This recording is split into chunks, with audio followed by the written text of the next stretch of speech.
Well, what's going on? Oh dear. This thing ain't working right.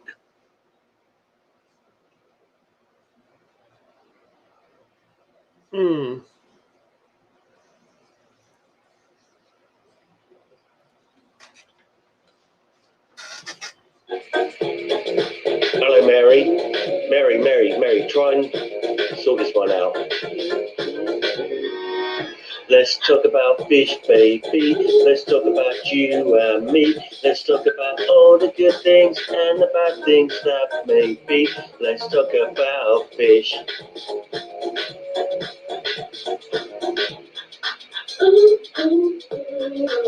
Let's talk about fish, baby. Let's talk about you and me. Let's talk about all the good things and the bad things that can be. Let's talk about fish. Fish. Let's talk about fish. Let's talk about fish.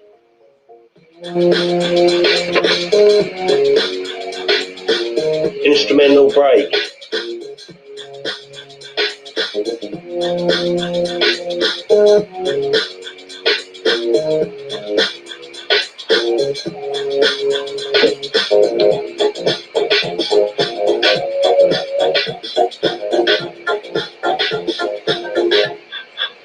Let's talk about fish, baby. Let's talk about you and me. Let's talk about all the good things and the bad things that may be. Let's talk about fish. Let's talk about fish. Fish. Fish. Let's talk about you and me. Let's talk about all the good things, baby. Let's talk about fish. Let's talk about fish. Fish. Yeah. Good morning, all. Good morning. We got to get our chair aerobics in. Chair aerobics. It's about all the exercise I get. Well, did you all see brine shrimp in a boot? Did you? We did. I saw the very beginning. I didn't watch it all the It way. was wonderful. Oh, I'm going to watch it later. There's a new Oh, one. you got There's to a finish new watching one. it. It's only about 4 minutes long. I was wondering if it was maybe a little too tongue-in-cheek, or did it get more serious? Well, yeah, it.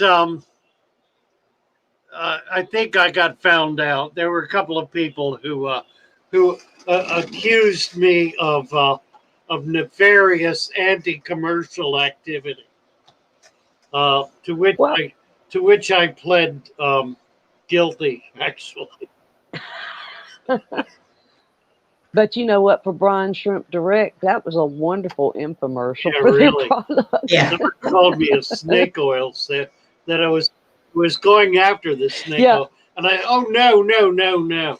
I love snake oil, just not in my fish tank. Yeah, So, yeah, Right. That was fun. That was fun.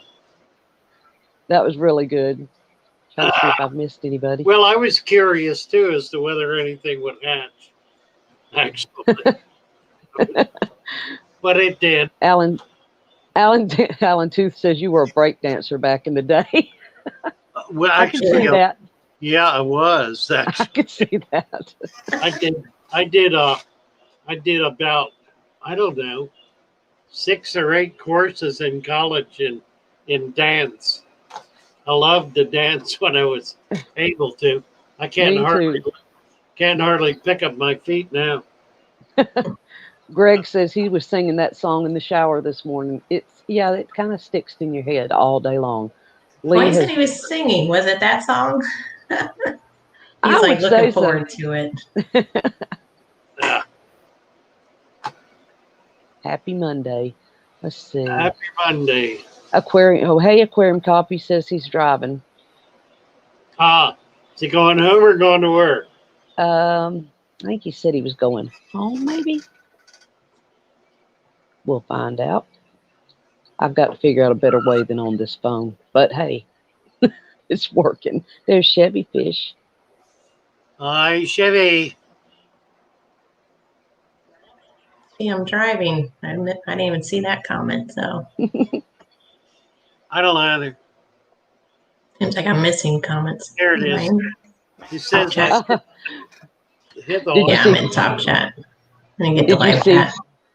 Did you see Patrick's comment? Yeah, that's why. I was in top chat. I do that all the time. So what's Patrick saying? He was talking about the new video. He said, "Hey, I just saw the new video. It was funny. So, Father Fish, did you get any heat yet?" The new video. He said, "Hey, I just saw the new video. It was funny." So, Yeah, Father there was Fish, one. There Did was you one get any guy. heat yet? There was Who is one that? guy who. The new video. He said, "Hey, I just saw the new." I mean, There was one comment that I knocked off that accused me of being a liar. I thought that was fairly bizarre. Yeah, that's A liar. You know, some people just don't get humor on any level at all, right. unless it's vulgarity, I guess. There's Lori. Let's see. so are you going to come out with your own brine shrimp video that's a little more serious so people can see how you do it? Or is that the way you do it, Father Fish? Lee doesn't know. Come on. Oh. I don't know. I might. You know, the one thing I did not do that I thought about afterwards was I did not show the extraction process, the removing the brine shrimp from the water. So yeah, that still needs to be done. What I could do is show how to decapsulate brine shrimp. That would be good. Interesting. I haven't done it in years, but it's not like it's complicated. You just add a little bleach and then rinse them quick. I don't know. What else do I need to do? I need to do so many things. You know what I need? I did turn the air on, and it's muggy here for some reason. Aim the fan at me a little bit. Oh, the door's open. That's why. Oh, Lordy. So merch. We have, where is it? God, I can't do anything. We have mugs. You can get a mug. We got a Father Fish mug. We have T-shirts now, and we need to show a picture of them, I guess. But we got T-shirts. They're available through the link that has been posted, and that link will be up on the channel sometime this morning. We haven't figured out how to do that yet, but they're nice. They're Teespring. They're $25. The mug is $25. So instead of spending $50 on a brine shrimp hatcher, you can spend $50 with Father Fish and get a T-shirt and a mug. Same $50. Oh dear. Oh, Lee's here. Hi. Really? If you want, I can get on my phone and go mobile and show you all of the. I was getting my Java fern out of my 40, and so I was trying to get it like attached to some rocks or a piece of wood. And I was pulling off all the baby Java ferns off of the leaves and nice. Put them aside in a bucket. I don't know what to do with them. But I can go mobile and show you that. Just spread them around, put them in all your little bowls. Yeah, we can do that. Absolutely. Absolutely. Pat Paulson.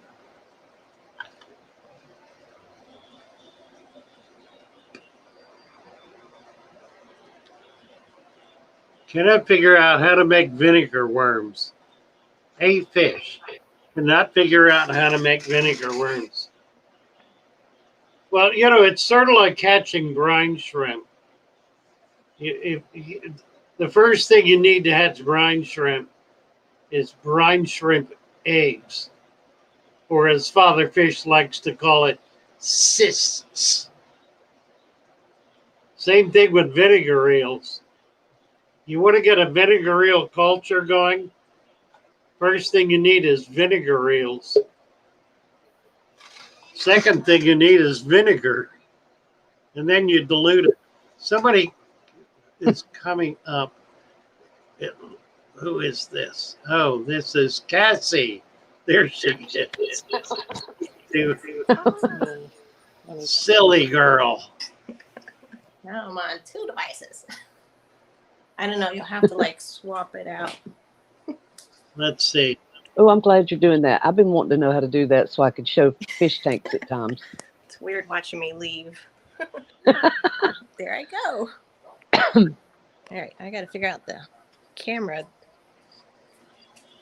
There we are. Let me see.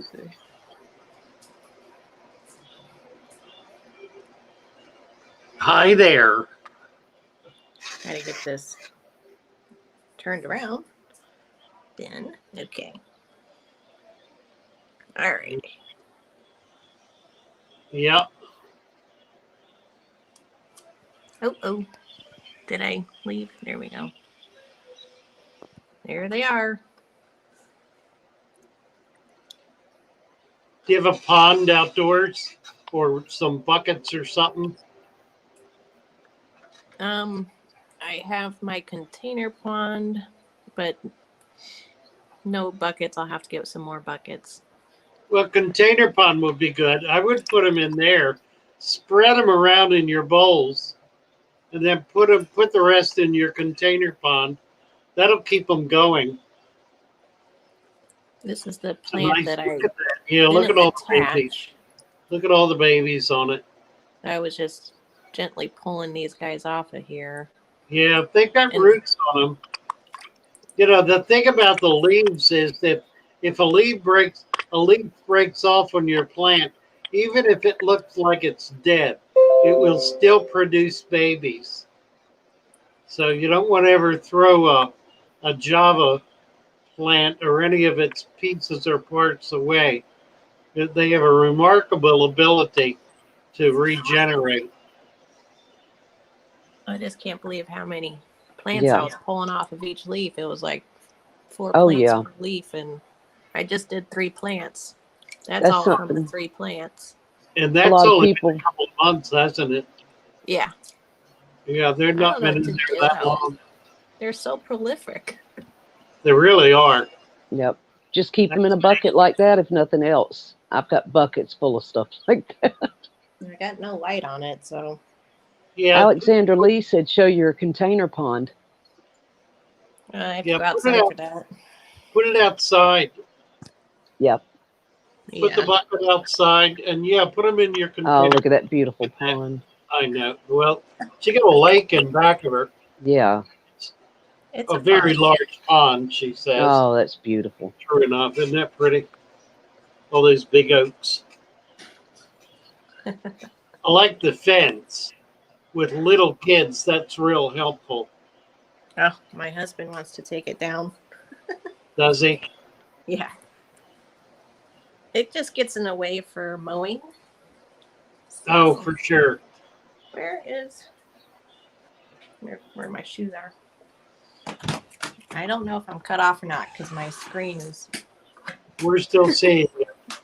You're still on the phone. Yeah, you're good. I just can't see myself completely. Hello. Sound done. Speaking.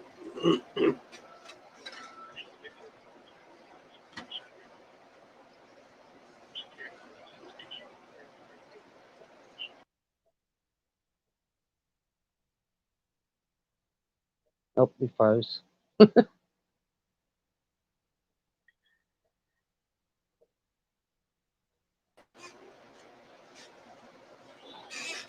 Okay. Let's see. And if, Am I back? Yeah, Yeah, you're back. I probably don't. I don't know if I go around the corner if I lose signal. Here There's we go. all your beautiful ferns. Oh, Oh, that's nice. pretty. Yeah. yeah, that'll be a good place for them.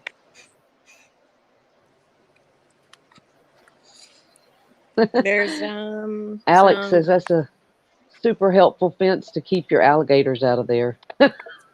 well, we don't get alligators, so Not yet. Not yet. Now that pond, that's on your property, isn't it? It goes. That's all yours. so our yard goes out into the pond. Oh, okay. And then it It's a- stops about. It's like a little Japanese village where all the houses Are you surround- growing moss out there?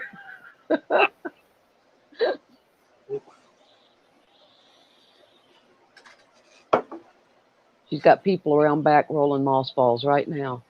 Really? Sphagnum moss. Yeah, it'd be a shame to tear that down. So So Floorboard past this fence. fence, about 20 feet, 15, 20 feet, it's actually where our property line ends. And we go out into the pond a little bit, almost like halfway. And then we share it with our neighbor on that side and our neighbor back there. Has it And been? the is it neighbor stopped? behind me sold this land. So this was his property, and then he pieced it off and sold it. That's beautiful. But yeah, I like all the colors on the fence. Mm-hmm. Floorboard fences are pretty. That's a pretty nice Here's fence. some mushrooms, Alex. Yep. Oh, look at that. And your collie. What's your collie's name? And my dog's gonna look. Jordy. Jordy, look Jordy. how pretty. Yeah. Oh, that's We have our gorgeous. tree. Wow. It's a lovely And spot. there's like a Yes. peninsula there, so the water goes back a little bit Mhm. on either side. Oh yeah. But we Just had one beautiful. gator, one small gator, and our neighbor on this side took care of it. Got Oh, got was rid it? Yeah. We tried to call it in. The guy came out and said, "Oh, it's too small to catch." It was about 3.5, almost 4 feet. Oh, It was a baby. Alex asked you a question. He said, "Have you ever used those mosses and lichen to dye yarn or fabric?" These ones from the tree, I think so. It was these mosses like you are need a known to peacock have mask. bugs in them. I think I walked through a spider web. I'm trying Oh to no. get it off. How's the fishing in the pond? We get I don't know. They come when I'm like feeding them bread, but I haven't fed them bread in a few years, so they don't come up as often. But we can catch like a few small bass. There's like carp that go in the middle, and they're harder to catch. Big old fish. That is neat. It's This so is where it beautiful. gets unmanageable because it's hard to get a mower on this side. Yeah. Let's see. Probably can't see anything. It's too dark. Is that where you've collected some of your plants from? That is just amazing. Yeah, she got a Way nubius. down. I They believe, didn't last Yeah. last very long. They didn't. No, they Oh, lasted for would about a month. Alan Tooth wondered, would Florida flagfish live in that pond? They probably are in there. I've seen some tilapia, but other than tilapia, there's some brim. We don't have a big variety. I think because my neighbor back there had to stock this pond herself. Okay. And we don't get a lot of birds. Really. So Like, there are probably not a come lot of on, little fish then. ducks and geese. The ducks don't want to come visit. The geese, they come for like a day and then they leave. I haven't seen them this year. I don't know if we just don't have enough duckweed. I throw all the extra Sylvania that I have in here. It seems to spread. So, yep, that's my pond. Very nice. Very nice. Somebody I asked hope if to do it's a legal dock. to keep hyacinth in Florida. You can Yes. keep as a shop. I'm not allowed to sell it. I collected it. But So you that can hyacinth in my you can container keep pond it. I collected Right. from a local source nearby. Oh, That's Hee hee. gorgeous. Well, I'll stop over later and we'll have coffee and To iced get my tea or water something and from. sit out there. there you go. Tea and crumpets. Mm-hmm. There you go. Cheers. Oh, you were going to talk about vinegar eels, weren't you, Father Fish? Yeah, it's a lovely Friendly. piece of property, isn't it? No ducks or geese? No, she said the geese come occasionally, but Okay, I missed. All the you could acorns. turn some ducks loose and they would, I'm sure, populate it. Alan says he's We got a lot had of some ducks, duckweed. and I don't know. We had 3, and they all bit the Tilapia and dust. crumpets. Huh. Oh, okay. We can have tilapia and crumpets. That's what Alex said. Yeah. Well, we had I don't know if a raccoon got the ducks. But the raccoons come and like eat the clams that are in the pond. Oh, there's that gnu. Do you want to see the gnu? The gnu. That's what I was Oh telling my, you about. Oh, the little, yeah. nice. Very It's a nice. mess in here, but Got a little motor on the back. Oh, that's And- a beautiful mess. Yeah. That's not a mess. so you can get it like Oh, I love it. Nice. Very nice. You can get Very this nice. customized. He added this cushion, and then he added this. But not too much to look at right now, but too much stuff. Cool. It's a little bit too small for us to all go out together on. Yeah, The right. kids don't feel safe on it. Beautiful. They get a little scared when we go out into the river. All right, I'm forgot gonna switch back over. Who just said it, but somebody said you live on a postcard. Oh, it was Roman. It is make a beautiful postcard.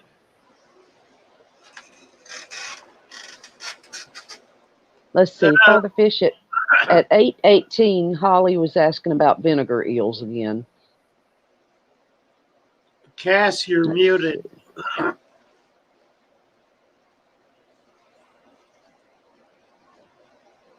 You switched me back already. Yay.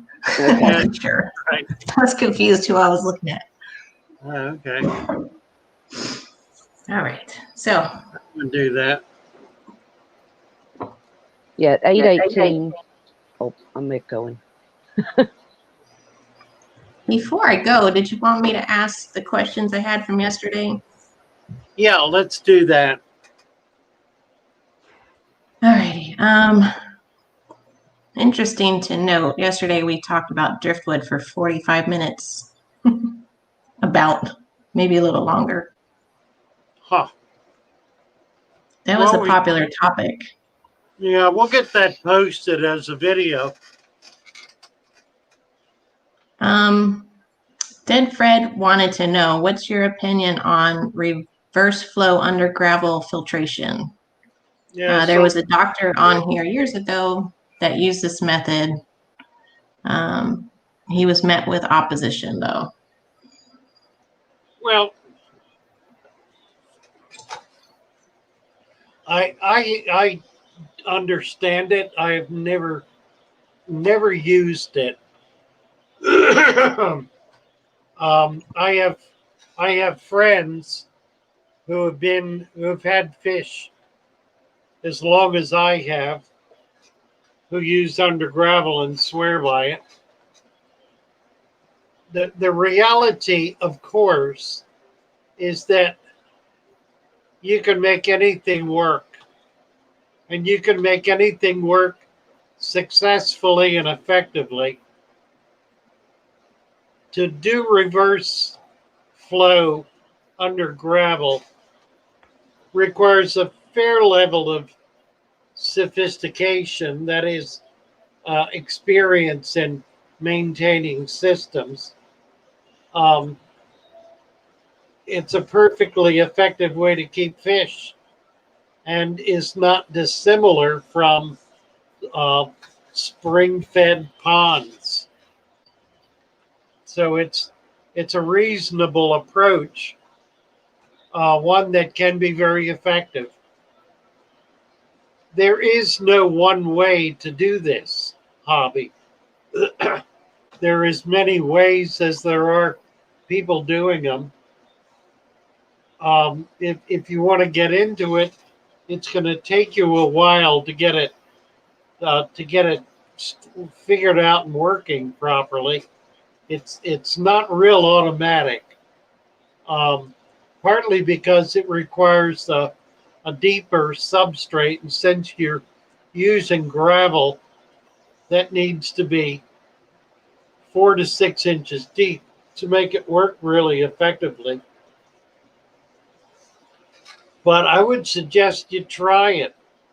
If you got a tank that you haven't set up yet and you want to try something new, reverse flow is a really interesting approach. It does everything that a substrate is supposed to do, with the exception of not being anaerobic. It does preclude an anaerobic environment. Now, that's different from a regular undergravel, which does create anaerobic by virtue of creating pockets of mulch or pockets of mulm that clog up channels. When you have a system like that, it creates channels. It doesn't flow like that. It kind of meanders, and those meanderings get plugged up. Think of it as the line of least resistance. And as they get plugged up, then a new channel will be created. And eventually, the whole thing will essentially plug up, and you'll have a very heavy anaerobic environment, and we'll get very lush plant growth.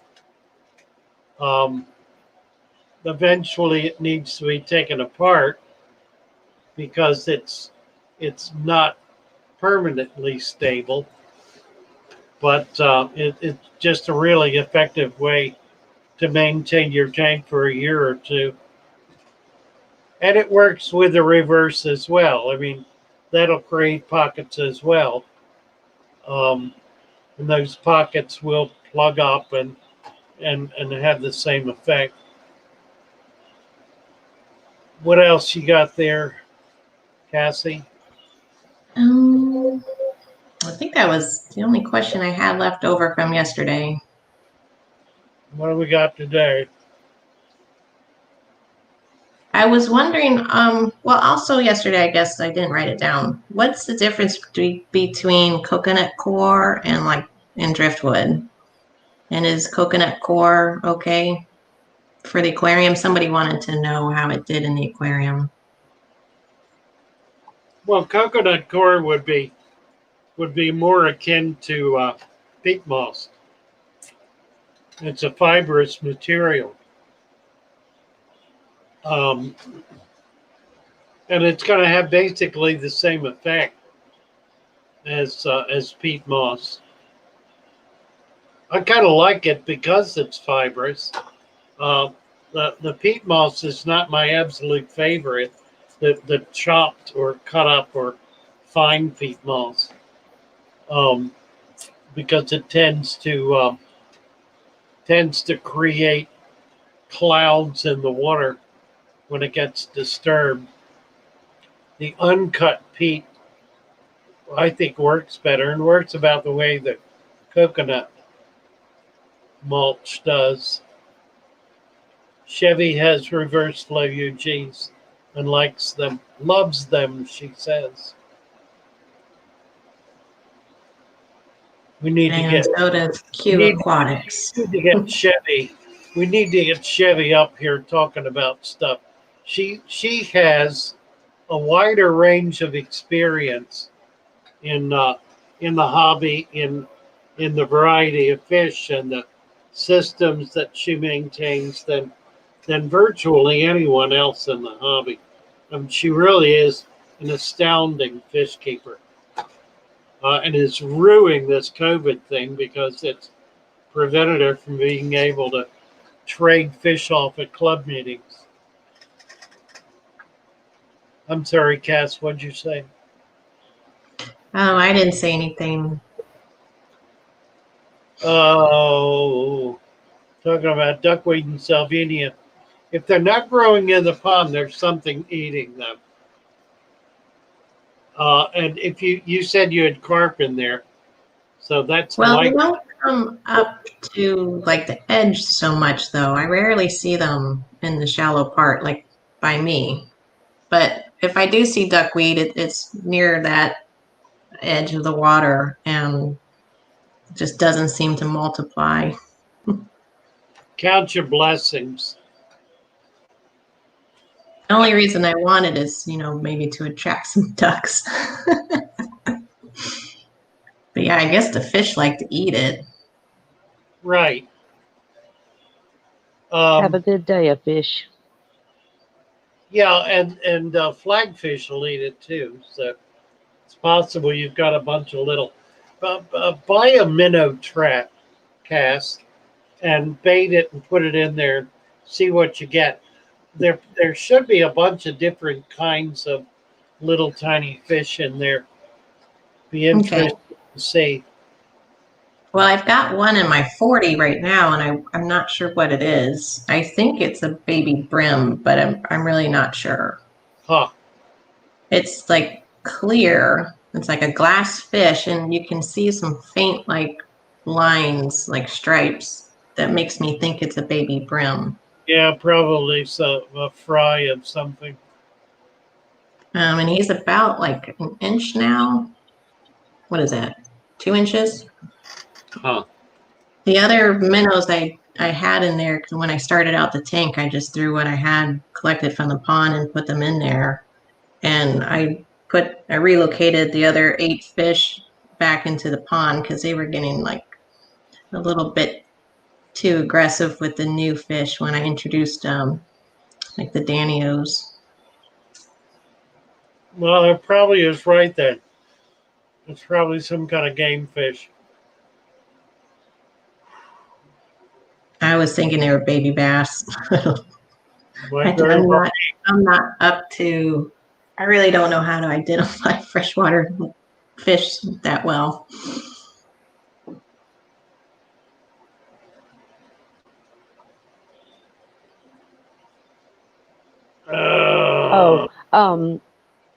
At 18 or 818, Holly was talking about the vinegar eels again. Yeah. And she said she put in the apple. Wait a minute, if I can get back to it. Yeah, we didn't do much with that, did we? Were you finished asking questions, Cassie? Yeah, I'm done. Okay. I wanted to make sure. All right. At 818, Holly Gibbs said, "Father Fish, I put vinegar and an apple slices in a jar for a few weeks ago. Nothing, LOL. So was I supposed to put eels in?" Well, explain this magic. Yeah. Well, that's kind of the problem. Excuse me. It's like anything else. If you want to hatch out chickens, you got to have eggs. If you want vinegar eels, if you want to culture vinegar eels, you need vinegar eels. My hunch is they're a nematode, so it might be possible to discover them somehow in the environment. I know you can do that with microworm, which is a very tiny nematode that lives in the soil and is common pretty much everywhere. Don't know about vinegar eels. The problem is there's no there's no common source of vinegar, I guess, in the environment. Although it's bound to be somewhere and somehow. I just don't know where and how, but somehow it ought to be possible to locate vinegar eels in the wild, as it were. In the meantime, you need to buy them. You need to buy a little culture. You only need a tiny vial, just a few. Dilute the vinegar 50-50 with water and put a slice of apple in it. You can use other things. Apple works best. So you want to start with apple vinegar, or apple cider that's gone bad. If you set out, I would almost bet, if you set out apple cider and let it go sour, that it'll somehow attract vinegar eels. I don't know. But anyway, to the best of my knowledge, you gotta get some from somewhere. I don't think I have any right now. I might. The thing that's interesting about vinegar eel culture is that it lasts forever. I've had bottles of vinegar that had vinegar eel culture going very strong, sitting on a shelf up and back for 10 years. I took it down and refreshed it a little bit, put a little apple in it, added a little water to it. Lo and behold, it boomed with vinegar eels. So once you get them, it's hard to get rid of them. But I don't know how to culture them naturally from the wild. We'll have to look into that a little. Chevy Fish is talking about her UG and how to do. Oh, that's interesting. Yeah, She's that's what me and Cass were just talking about. If we had mentioned what she said.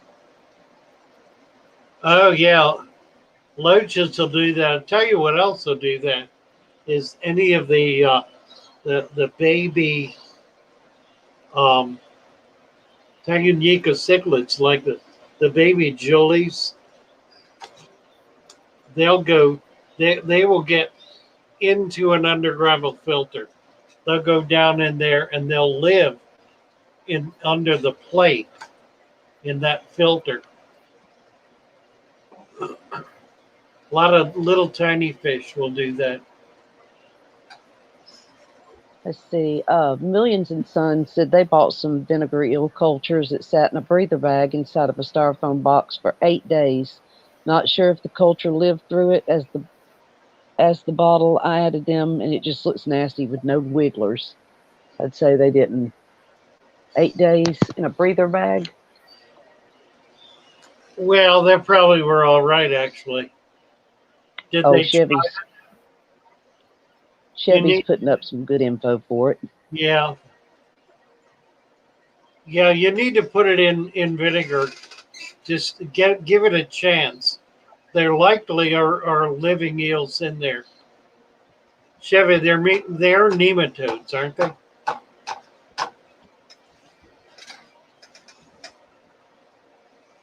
I see like little white wigglers. I had some in my bowl that was up by the Sylvania. Would there be anything else that looks like a vinegar eel?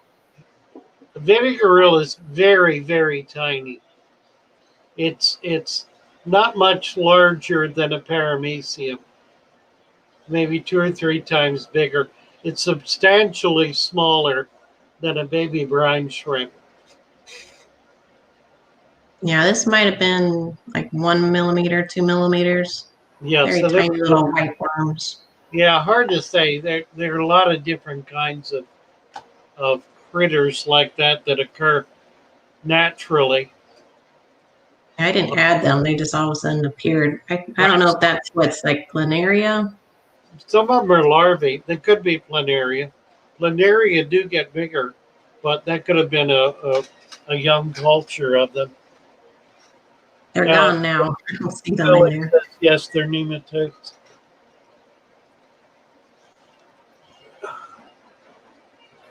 Let's Like I see. said, they're vitreous worms, but bigger.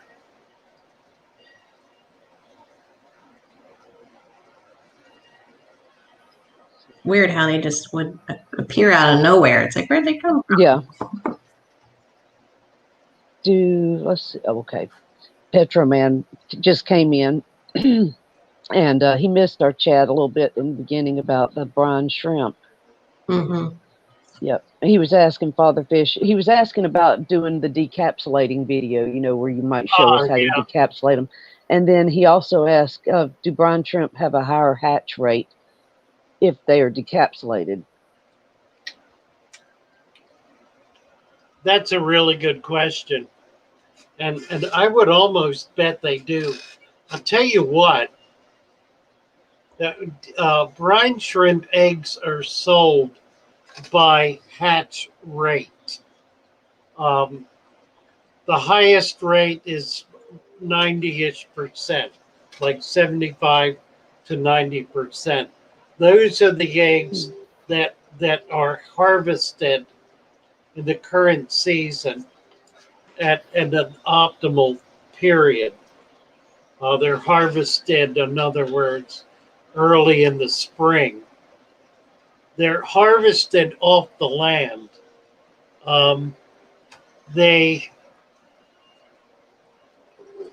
when the weather, I got into this a little bit the other day.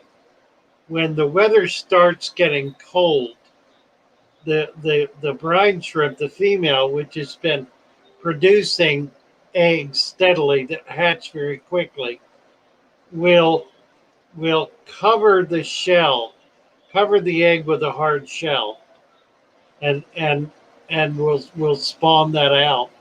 Those shells then float to the top and are blown by the wind to shore and lay there on the shore all winter long. They're harvested by people with shovels or even machines going out and on the shoreline of the Salt Lake, in Salt Lake City. They're harvested and carried up and laid on tarps in the open where they dry out and are then sifted to get the debris out and canned. They seal them in cans, and they'll live in those cans for up to 5 years. But each year the hatch rate goes down. Now sometimes those eggs don't get sold off right away, or are harvested later in the season, and they have a lower hatch rate as well. So again, brine shrimp are sold by hatch rate. The lowest hatch rate is down around 50% or a little lower than 50%. Those are the eggs that companies like Brine Shrimp Direct decapsulate. So they decapsulate the older eggs, mainly because they're of less economic value. They get less money for them. The high quality capsulated eggs will sell for upwards of depending on the season, upwards of $100 a pound. They'll sell. I've seen them as low as 50 a pound, but not in recent years. The harvest is not what it once was, so they're a little more hard to come by than they used to be. And there have been seasons where there have been few to none eggs or cysts. In any case, when they're decapsulated, I was looking at that boot yesterday. It was kind of interesting because I didn't put air on it. And I did that deliberately. I put it in the dark, no air, small amount of water, more to see what would happen than anything. I mean, I was as curious as the next guy about it, and I was a little surprised to see a full hatching, but not surprised to see dead ones laying on the bottom. And they had hatched, but they had died due to the very small amount of water they were in, the substantial amount of organic matter that was being sustained, and the deprivation of oxygen. So they had started to die off. I caught them probably within a few hours of their hatching, but it looked to me like it was a full hatching. I didn't see very many floaters. And I think that's, to make a short story long, which I've done now, I think that's the answer to the question. I think when you take that shell off, it makes it easier for the little shrimp to break through its membrane and get born.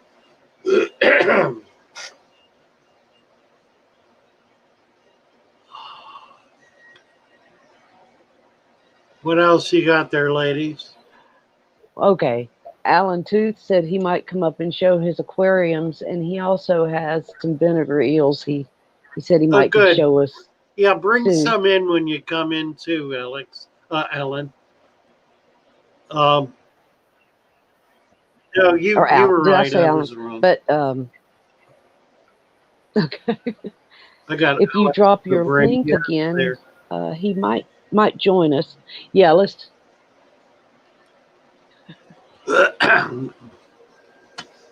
What are we doing time wise?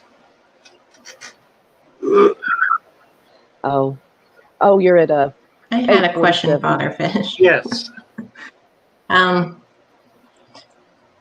Do we have to worry about parasites when using like mosquito larvae to feed our fish? Like, are there any parasites maybe?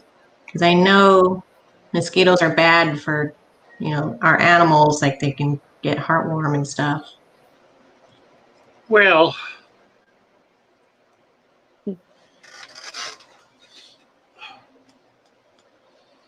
they get eaten, so any parasite they have internally or attached to them is going to go through the gut of a fish and probably be dissolved and digested.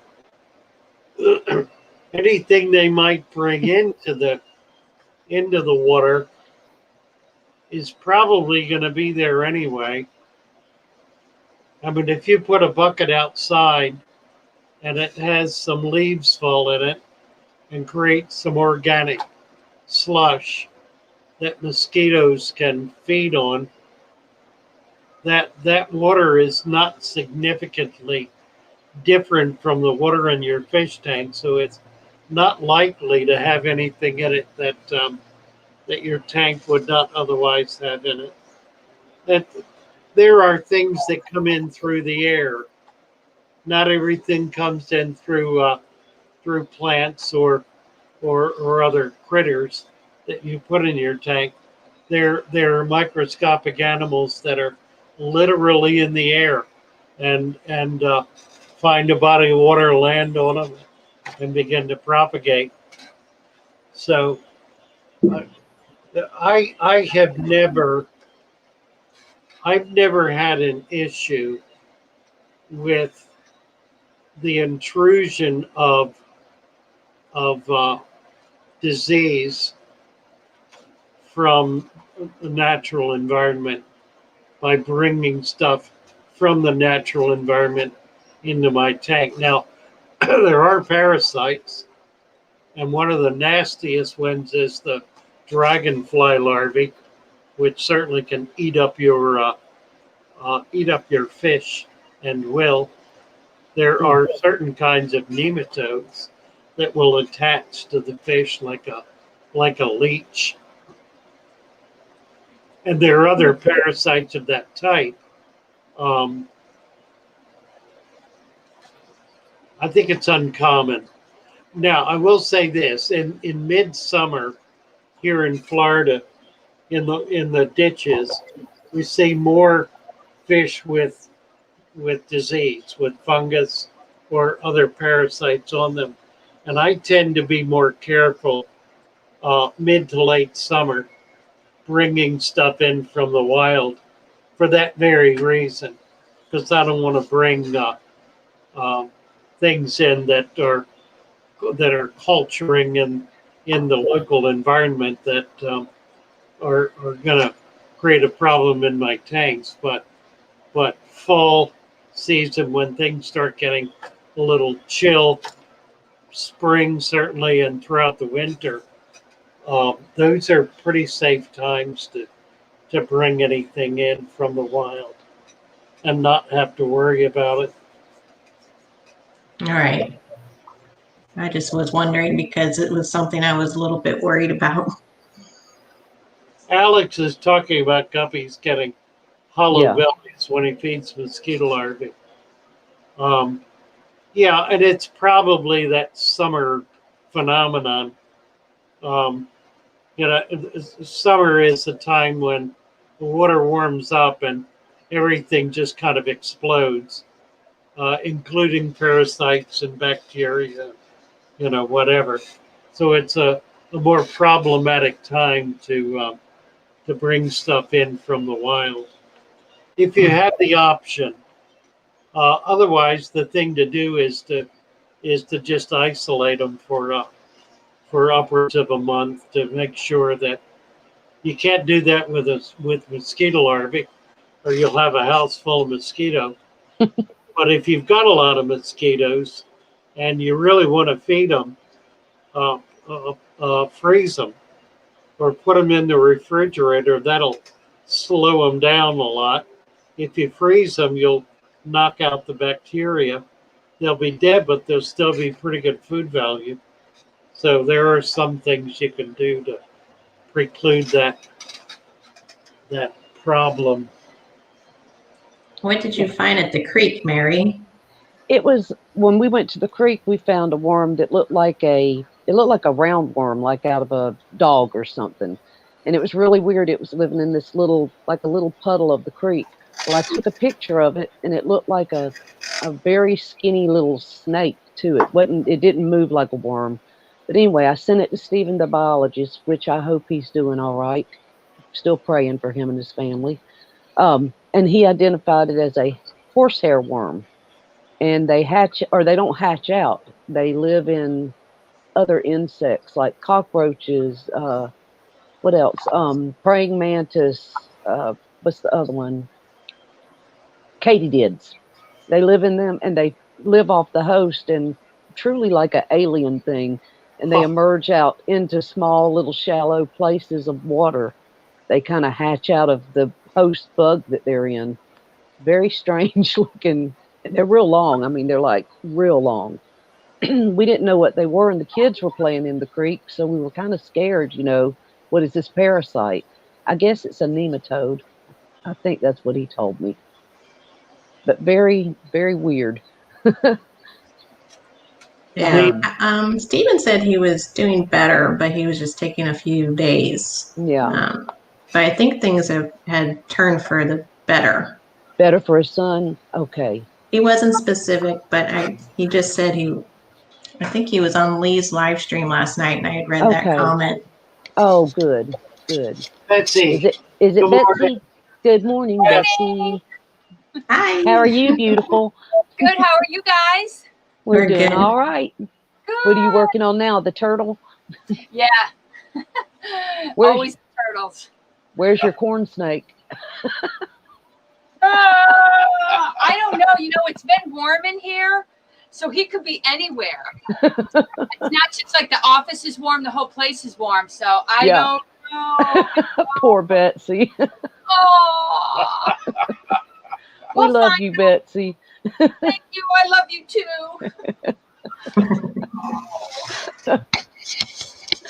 Oh, she's wonderful.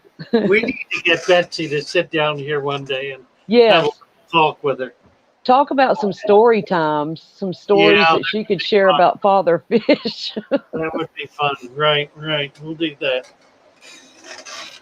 Let's see. I don't know. Oh, I watched something last night. I don't know if anybody's interested in it, but I just thought it was cool. But there's a guy named Gingerbeard Aquatics, and I've watched some of his videos, but he did something about where he worked last night. And he works in a hydroponics facility. And it was a really interesting video. And I kind of chatted with him in the comments. And, they have tilapia and koi, and they've got the big vats, and they're growing, lettuce and different types of vegetables. It was really interesting. And I thought maybe I would mention that to folks. Gingerbeard Aquatics, I could drop his link, but I thought you might like it, Father Fish. It looks something you might know about. Not a lot, but that would be fun, wouldn't it? Yes. Maybe we could get him on here. Yeah, I asked him if he thought he would like to come and check you out or come by and talk to you. He's a really nice young man. He just absolutely really interesting. So I just thought I'd mention that. Well, all of the forgetfulitis guys here, of which there are currently 13, who have not punched not hit the thumbs up. Hey, Please look, what we're we got One of 44 those watching, 44 watching and 31 thumbs. 31 likes. So We need 13. 50 likes. You can, and if you're embarrassed to do it, then hit the down thumb, and we'll We know. always get one. I'm like, who is hitting that down thumb? It happens to me too. There's usually 2 when I'm up here. I don't know. I'm sorry. There we go. Coming up. Funny Yeah, I stuff. took a video of Disney's hydroponics. You can take that tour when you're in Epcot. Oh yeah. Huh. It's like the living, I forget what the name of that one is. But you can go on a little like 15-minute little boat tour around, and it shows you all the plants that they're growing. And then they do have like 2 very large aquariums with fish in them. And then once you get past that, then they take you outside. It's all covered, but they have like a big area of just all the plants that they're growing, the hydroponic plants.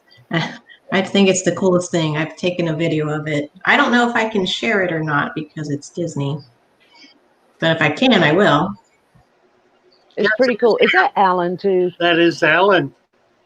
Hello, Alan Tooth. Hey, am I up? You're We're up. All right. You are And you said front and center. and you sound So I good. have a few tanks to. I'm getting talk in the background. Okay, I'll show you my tank if I can figure out how to turn this around. Dogs. How do I turn my camera around? You have Oh, to scroll down. Can you scroll it up till you see something that says like settings for the camera? I can see the mic, the cam mic, and chat. There should be like a settings icon that you can click Let on me. for camera. I think you go into the is it to the camera? Somebody explained this one time. I don't know how to do it. Look through the camera and then click if you can turn on the camera. Just one moment, Charlie. Come on.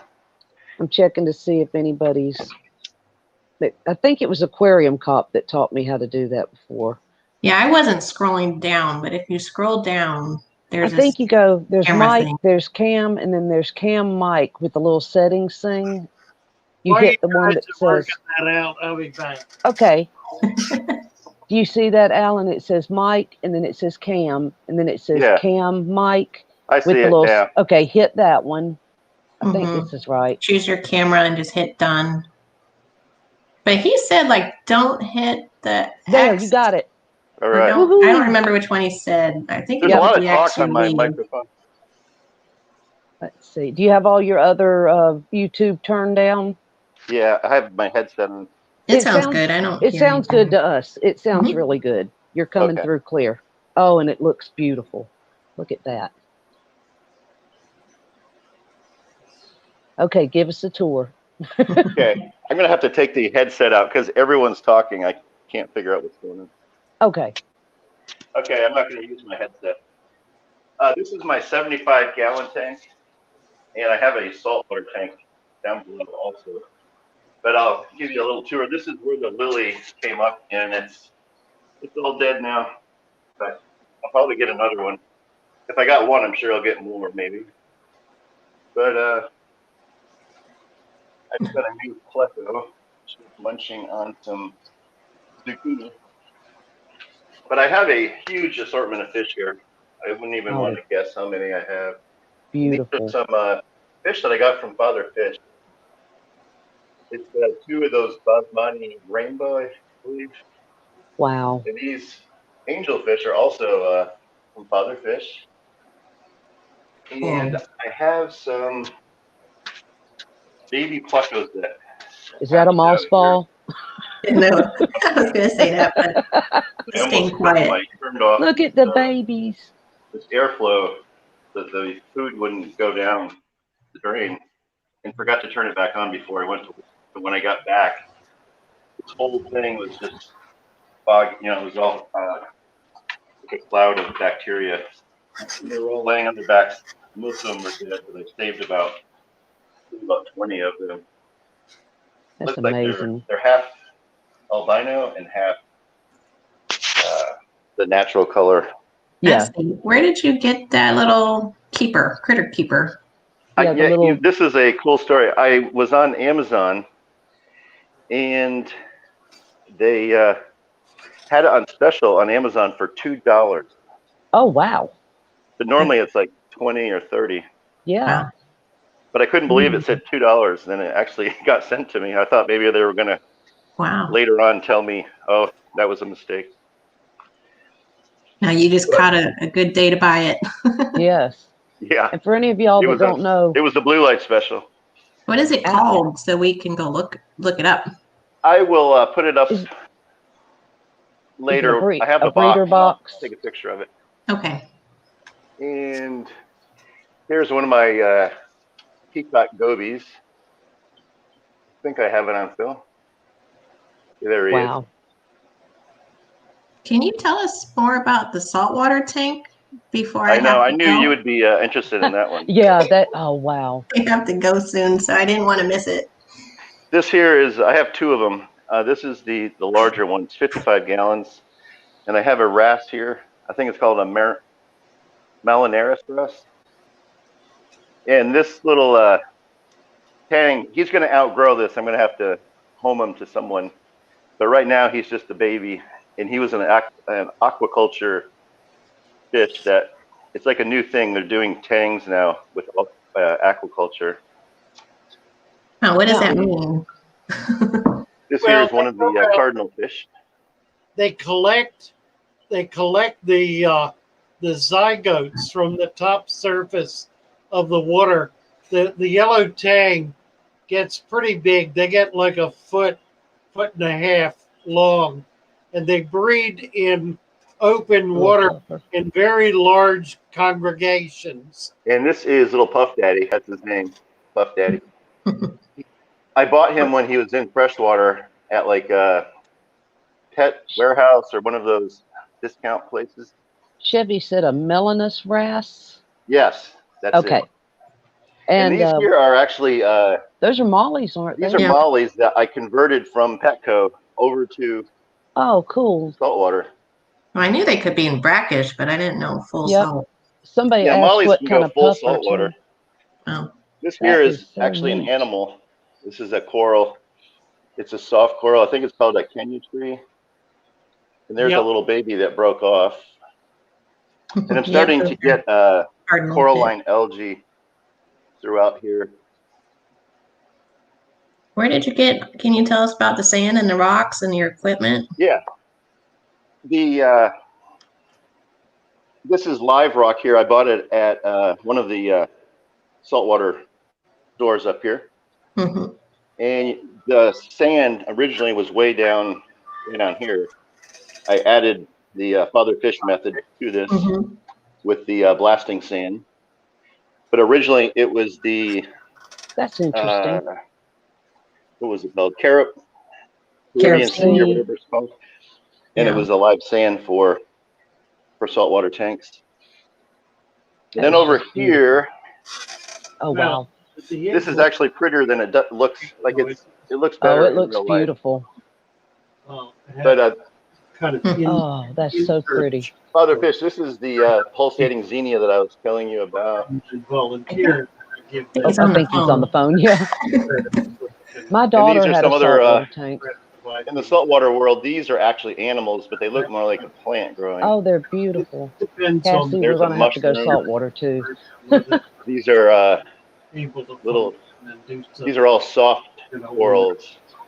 Blue ball breeding. Here is called a holding and breeding box. Okay. It's called a toadstool, and this is going to get huge. It's probably going to fill this whole area. I'll probably have to put it over into the other tank. Yeah, if I did it, I would just do fish because I know those corals can be a lot harder. These little guys here, let me go get a light so they can see my little clownfish. These are from Father Fish. I can't find my light. We talk about Lucas having a fish house. We found another one. I love it. This is beautiful. Oh, there we go. Thank you. Already. But there you go. There's the two fish that I got from Father Fish. Aren't they beautiful? And interestingly enough, this guy he's hosting the pulsating xenia, Yeah. but he sleeps up here in this big mass. And he like snuggles in like he's in a fluffy bed. Oh. Chevy Fish knew what that Yep. was. She sure did. They're characters. I can see why they call them clownfish. But they're doing real good. They're the only Do you fish have in that to tank. dose that tank or do anything special to care for all of those? Or are those Yeah, coral? it's a big learning curve. But the reason I have my saltwater real simple is because it takes a lot of knowledge. Yeah. And I don't have it. Right. So I keep just the softies. Okay. Everything in here is a softie. These two here, this one and this one here, this is the green star polyp. They're actually weeds. Like a real experienced saltwater guy would hate those. They wouldn't want to see them. Fish Dream says she loves star polyps. But I like beautiful. anything that looks nice and If is you healthy. take over your tank, and this here are the vinegar worms. Let me try to focus this. Everybody's loving the tour, Alan. So there's our vinegar eels. I've watched a couple of videos. I have on about how to 1,000 conversations in my ear right now. Oh. I'm trying to stay quiet.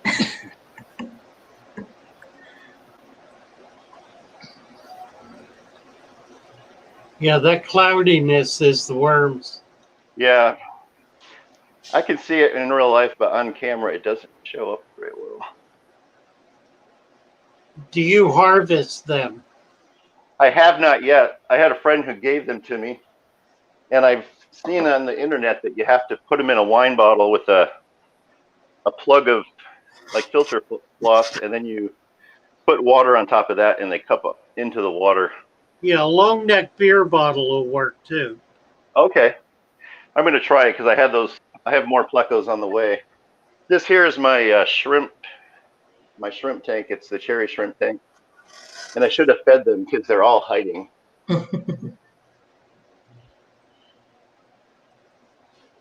Very nice. And you've got some. What plants are in there? He says he's and I got have some. a couple more. I have my pond out back. He's got a bunch of incredible shrimp. This here's my telling me about duckweed pond. There's your papillon. There's Charlie. He is a Hi, Charlie. Yeah, I find that duckweed just does better in smaller bodies of water.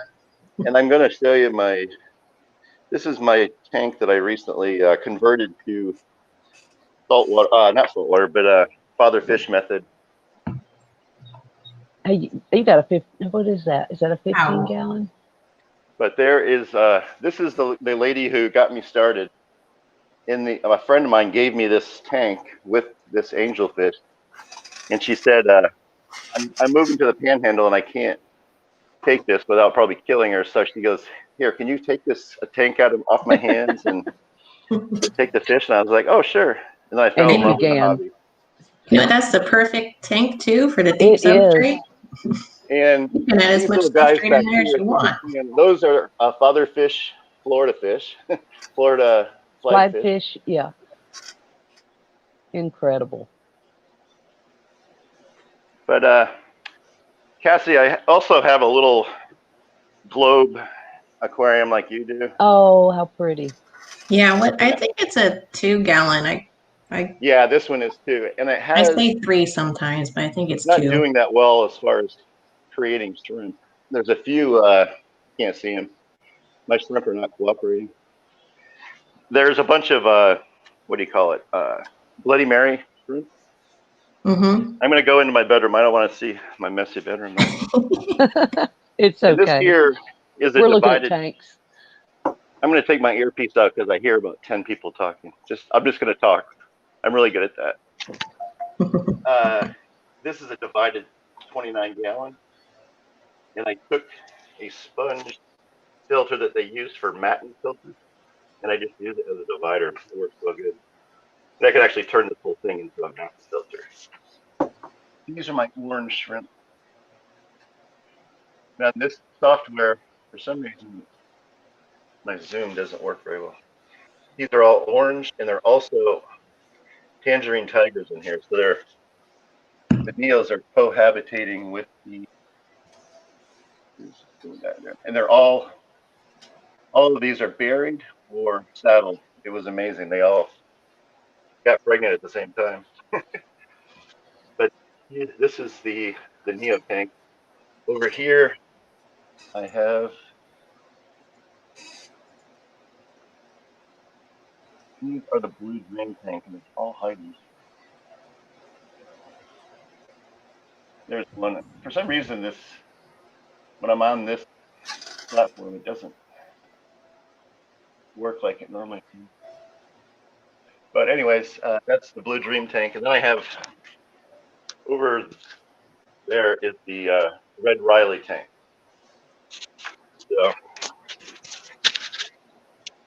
don't look at my house; it's a wreck. But what else? Take care, Cass. I am Yeah, going I to have get to off here go. now because I can't hear. Have a great Everyone's day, talking. Cass. Thank you. Yeah, my son's getting his braces off today, and I'm going to take him. So how do I get off this now? You can't. Oh no! You're stuck. There you are. Can you see me Thank now? you so Okay. much. You're welcome. What an incredible tour. Beautiful. And I All have the- another tank, but it's a mess right now. It's a pea puffer tank. It's Uh-huh. one of those. What's it called? It's a Marineland portrait. It's Yeah. actually made for like betta fish. Right. I think it's $50 on Amazon. Do It's real they? cheap. It's like the front glass is magnified or something, isn't it? No, this one isn't, but it's Oh, okay. really nice glass, and it has Yeah. rounded corners. Oh, okay. Well, how do I get off this now? There should be a little button that says leave on the right side, like a little X, where your cam mic chat, and Okay, yeah, here you I see it. Okay. Okay, guys, it was Bye, great Alan. talking to Thank you guys. Bye bye. Thank you, Alan. And if anybody realizes, Alan's the one that's been going in and helping Father Fish on the weekends, that's been doing all that incredible work. What a great guy. He is so nice. That was beautiful. Thank you, Alan. That's fun.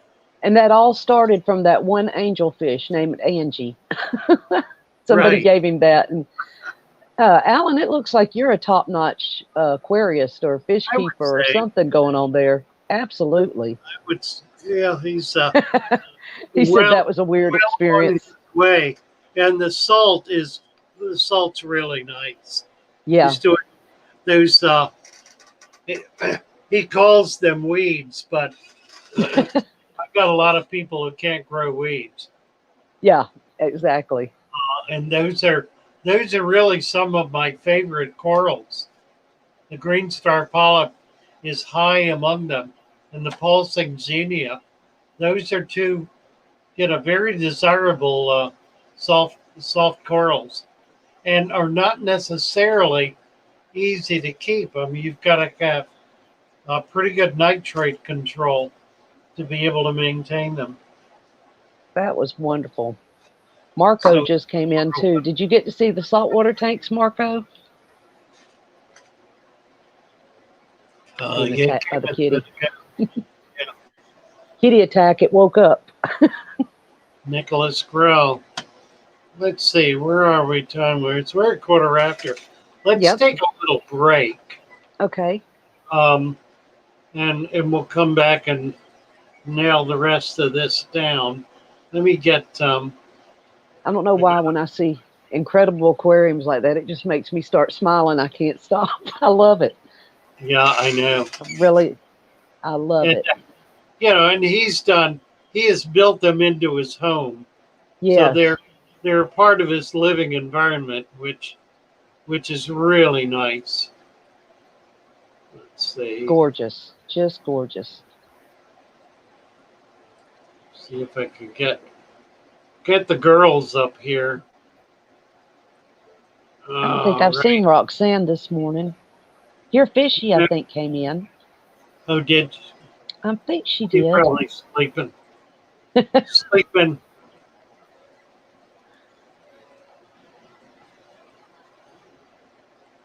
and happy out in the shore.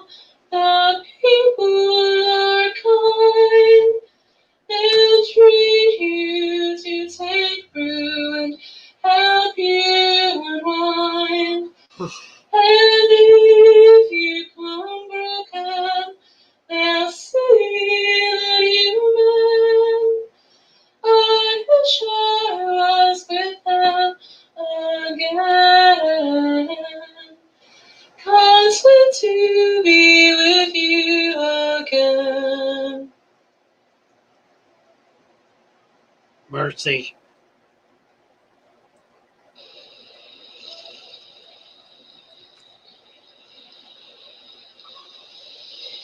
In the town of Baltimore lived a man of the sea, and he told us of his life in the land by Chesapeake. So we searched up on YouTube till we found his tank so clean, and we smiled, we found our way on Father Fish's fun life stream. We all love Father Fish's great life stream. He keeps his tank so clean, the plants they are so green. We all love his fluffy beard, it is so white. His eyes they are so bright, he always keeps it tight. And our friends are all aboard, many more of them, they still snore. But they'll watch him on replay. Do do do do do do do do do do do do do do do do. We all love Father Fish, his great life stream. His tanks they are so clean, the plants they are so green. We all love his fluffy beard, it is so white.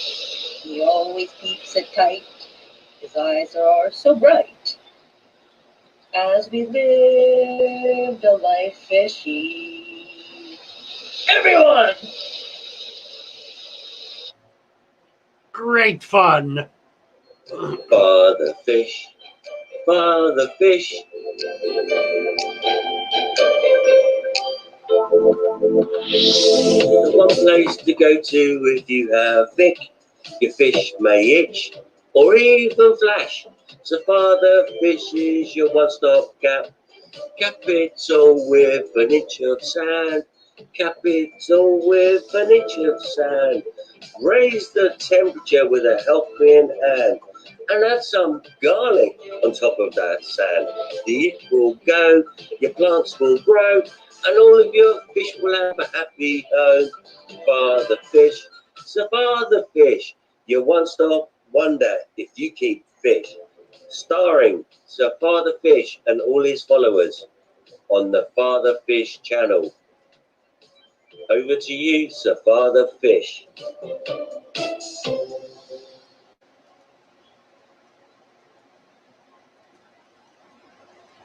All right. On my way. It's kind of a quiet day, isn't it? It is, but a good day. Where's Yeah. anybody else want to come up and visit It was with nice us? having Alex. Where's Alex? I figured Alex would come up.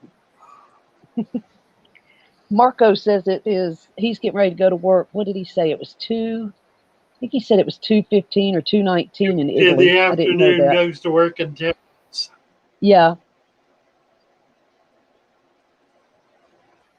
I'm being bit by this little kitty. Okay, we don't have any questions right now. Just making sure. Yeah, that was a great tour. Yes. Let's see. Trying to see. Does anybody need the link dropped? Y'all want to come up? Yeah, do the link to The Teespring. t-shirts. Yeah. You could actually go on that, and we could. Can you go on it and we could look at it? Let's do that. That's a good idea. Okay. Here we go. And that's just our. That was something else for somebody who has no skills in figuring stuff out. It took my daughter and I 2 days to get it figured out, but that's where we're starting. And then we're going to try to do some more designs. We want to get one with Father Fish's face on it. My daughter and I. Uh-oh.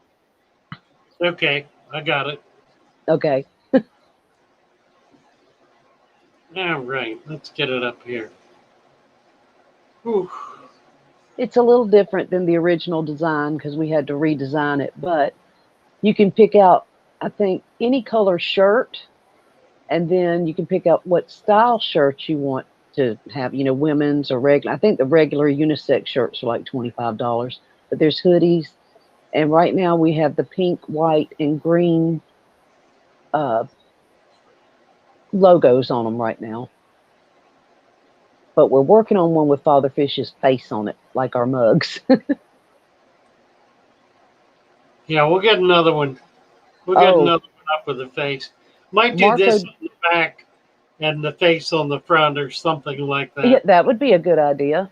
Yeah, we could do that. Oh, Marco, he's got the question, the best system to kill the Planaria in an aquarium. Oh, no, Marco, not the Planaria. Oh, my God. Yeah. There are critters that eat Planaria. Puffers, pea puffers will eat Planaria. Any of the puffers, but the pea puffers are cute, and that's a good one. Was it flagfish? I may be wrong about that, but I feel like somebody said it's probably a gambusia. Okay. I don't know which is worse, the gambusia or the Planaria. Planaria are not necessarily a problem. And Planaria, no, they will kill shrimp. I don't believe they do. Is somebody saying they do? Yeah, I've heard that too, that they can kill the baby shrimplets. Like they're hard on the babies. Yeah. Yeah. Somebody else just came in. Let's see, who was that? Everything Fish. Hello. Now there is, Alexander Lee's mentioning one, there is supposed to be an all-natural product called No Planaria, and I've heard of it. I don't know anything about it, but it's supposed to be a natural alternative. I haven't checked that one out though, but I have heard about that. Oh, Hydra can eat Planaria? I guess Hydra, ooh. Let's see what Marco said here. Well, the manual system, biological system, and chemical system. Guppy, Guppy not eat Planaria. He must have guppies. Now, somebody's suggesting Hydra to control Planaria. That's a case of burning the building down to get rid of the mold. Yeah. Hydra is by a factor of 1,000 worse than Planaria. If one of the easiest ways to get Hydra is to feed a lot of baby brine shrimp to freshwater fish, the Hydra will show up. It's another one of those critters that comes in through the air.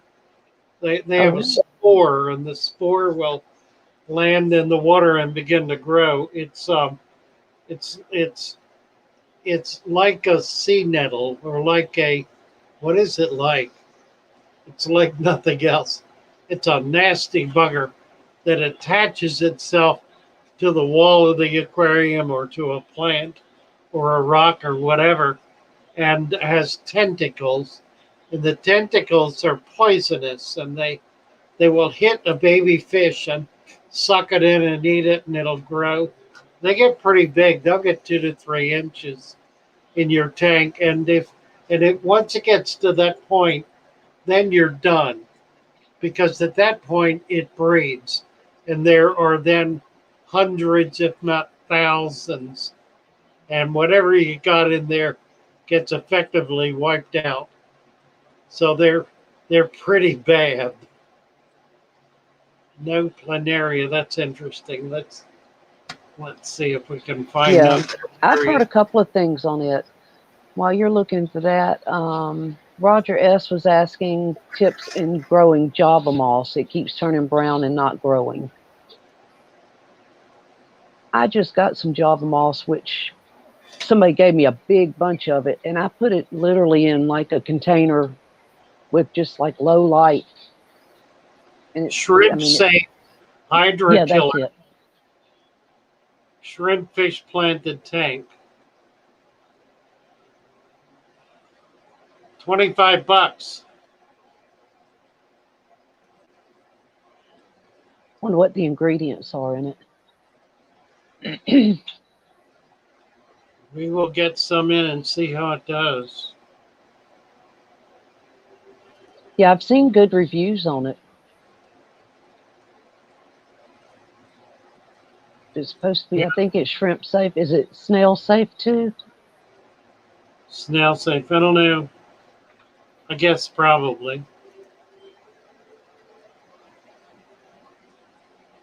Let's see. Safe and biodegradable. Control it. It's an herb extract. So it's a natural product. Wonder what kind of herb. I don't know. I really want to get some of your prime oregano food. I've got to get some of that. The what? The prime, the Mediterranean oregano, the fish food that you have. Right. Yeah. Yeah, we've been feeding that extensively, and it's really good. I mean, the fish are thriving on it. We're getting more color up. There was a note I had. Excuse me. Secret ingredient. Secret ingredient in your fish food for color and vibrancy is paprika. Really? Paprika. Add paprika to your fish food, and it will increase the fish's color and vibrancy. It's commonly used on fish farms, particularly with fish like guppies and other high color fish, bettas and so forth. Paprika. I ought to buy some. I don't have any paprika. Let's get some paprika. Oh, and Jess is here from Main Tails, Furs and Fins, and she's going to be doing a live stream tonight and have Alex on there. So, nice.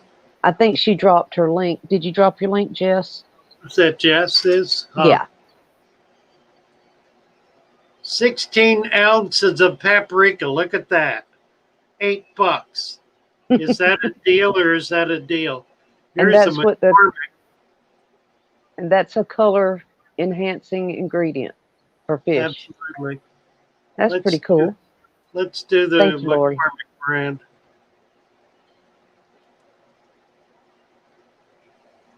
$9, and that's enough to last 10 years. Oh gosh, yeah. That's enough to last 10 years in a household of eating. Really? All right. Enough what with spending money here. We put paprika on our deviled eggs. Oh yeah. Oh, I did not know that. Tisha says, "Did you know that paprika is the same as a bell pepper?" So what is it? Just ground up bell pepper? I didn't know that. If that's bell pepper. Huh. That's interesting. We learn all kind of stuff on here. Isn't it amazing? It is.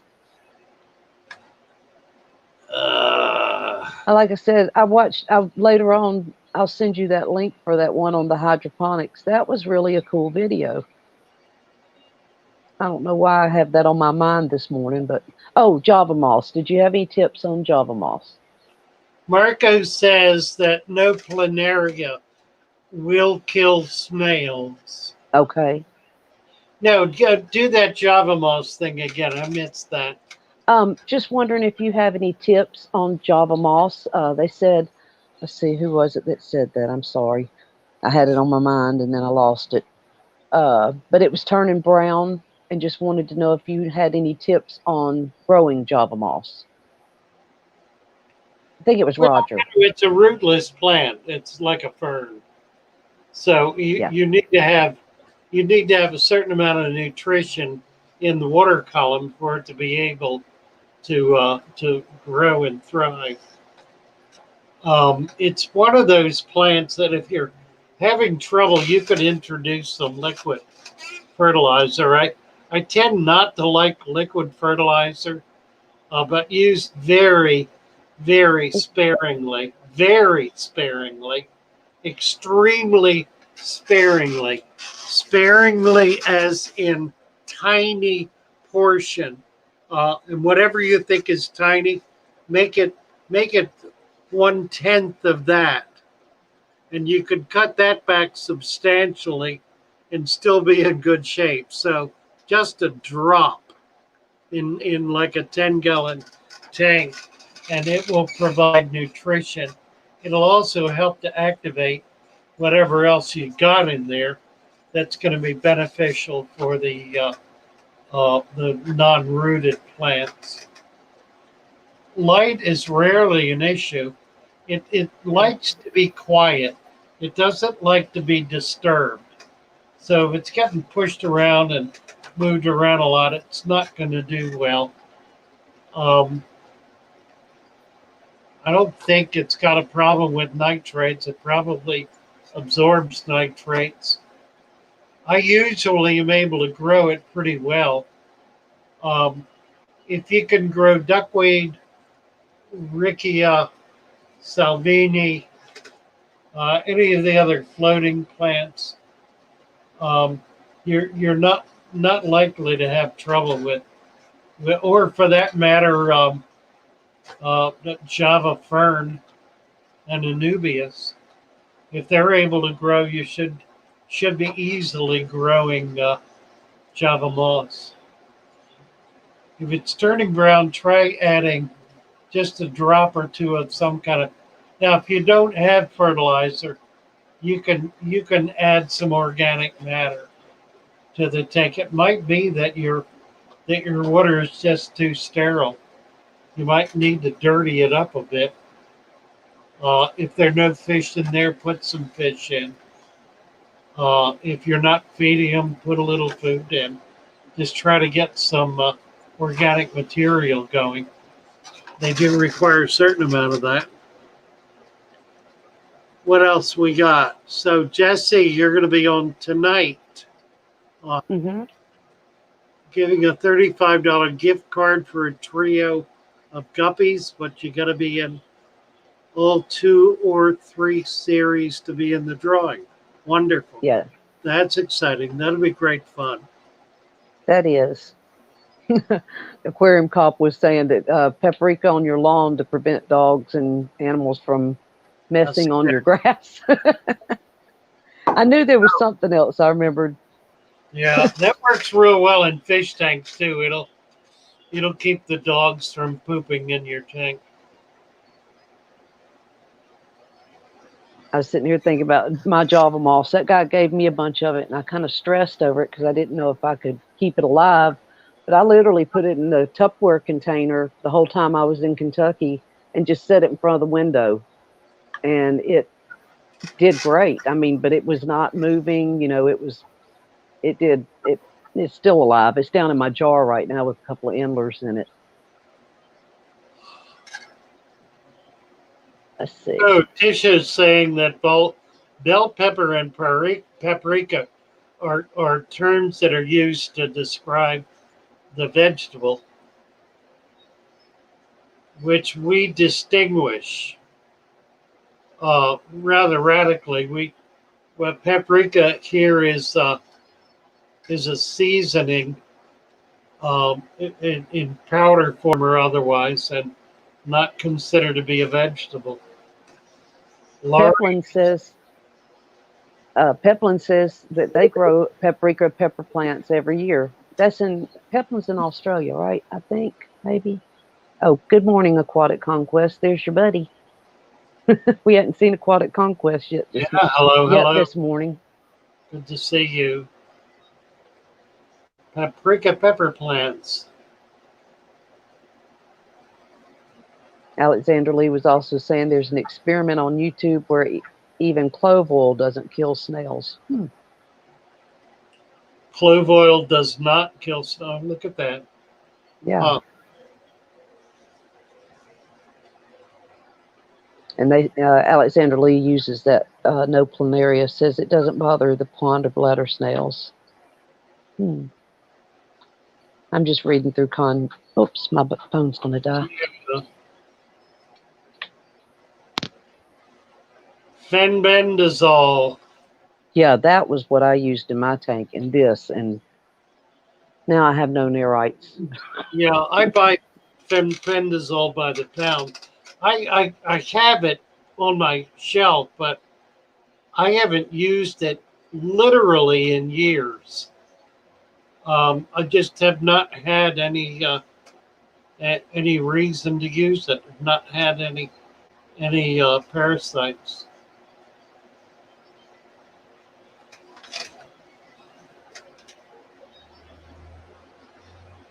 Sorry. The Constant Aquarist, hello. Down the know what I just wrote. Tonight at 9. Well, that's that's Jess and Chubbs. Hey, right. Where's Chubbs been? Chubbs is working. He's working. I feel right. like Aquarium Cop's with us too. I don't know if I think I said hello.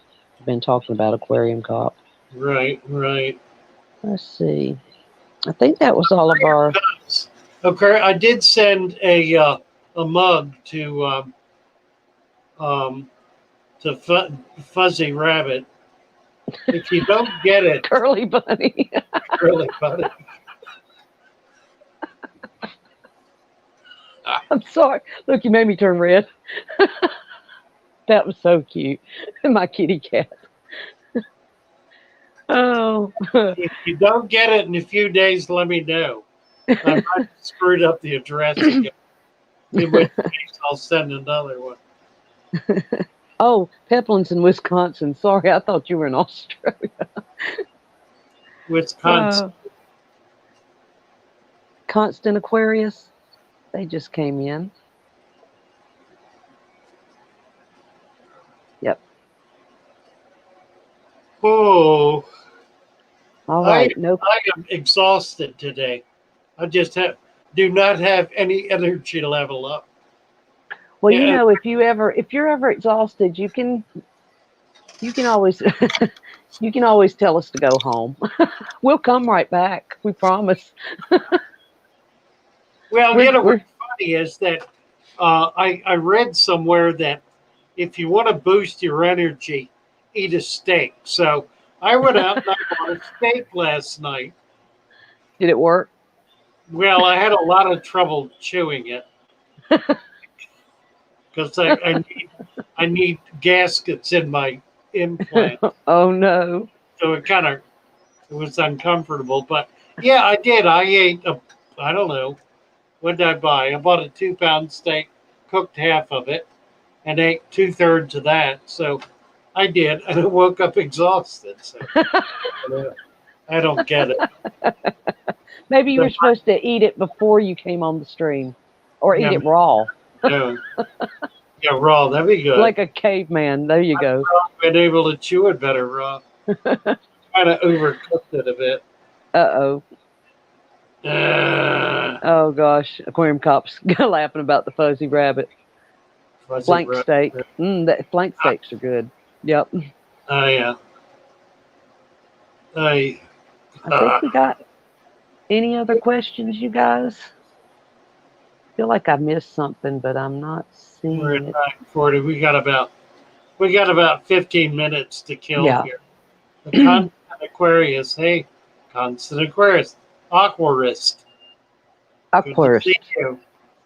Aquarist. Let's give the constant aquarist a wrench, shall we? Yeah, there's a few. Let's see.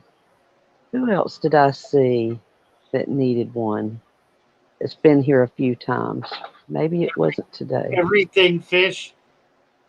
Everything fish. That was one. A fish. Did we get a fish? Well, I think a fish had to go to work. Everything fish. Yeah. Thomas Raven Thomas. There you go. Yes, Raven. Raven. Mm-hmm. Is that recommended? Yes, sir. That one's been around a few times.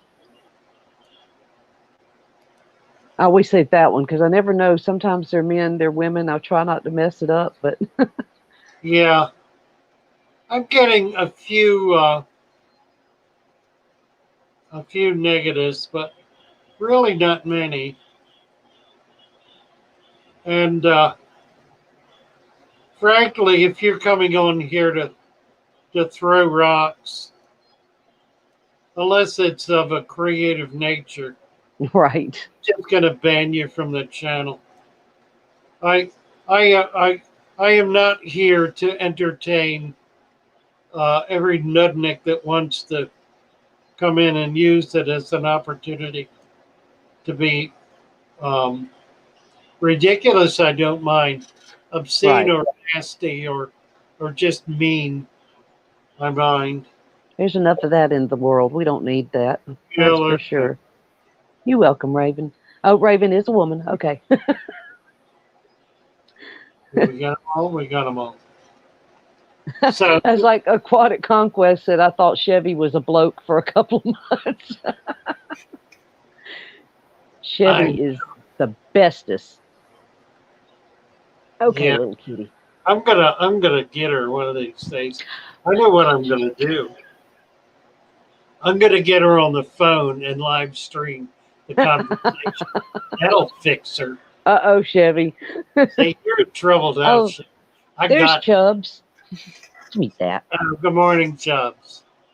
Being attacked. Go. Sorry. And Albert DeBoer. There's another one that probably needs a wrench. Hi, Albert. Sure enough.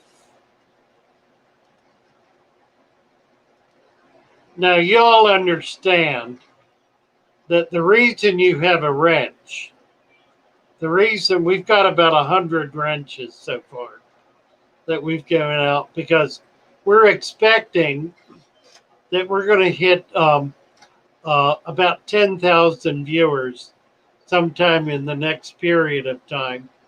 And we're going to need every one of you to ride herd over the masses. So, yeah. Derek says it's nice to come up here and escape the world sometimes. It sure is. This is our safe place. This is our safe place. Yeah, amen to that. Oh, except for when you got a kitty attacking you. It's wild. What did you decide to get another kitty yet? No. Nope. We're gonna ask every day. I have not decided. Rohan, my Cynoeuroptus barbell, broke in the pool pond, has been overfeeding my live bearers, and now on top of my water changes, cleaned the filters, and for some reason washed some of the substrate with tap. So he killed his substrate, fouled his pool pond, broke Cynoeuroptus barbell, broken the pool pond, had been overfeeding live bearers, and not on top of my water changes. Well, now, yeah, it'll happen. It's real easy to get over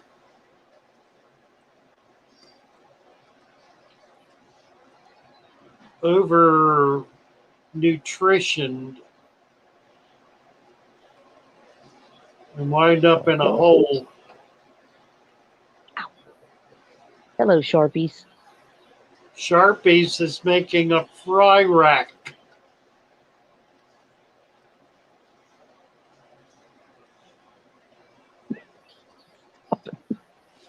Constant aquarist. Gone bare bottom on most of my tanks, removing all soil and routed plants. Lots of babies. Is there anything I might do to look out for with no substrate and only floating plants? Well, there's not much to look out for at all, actually.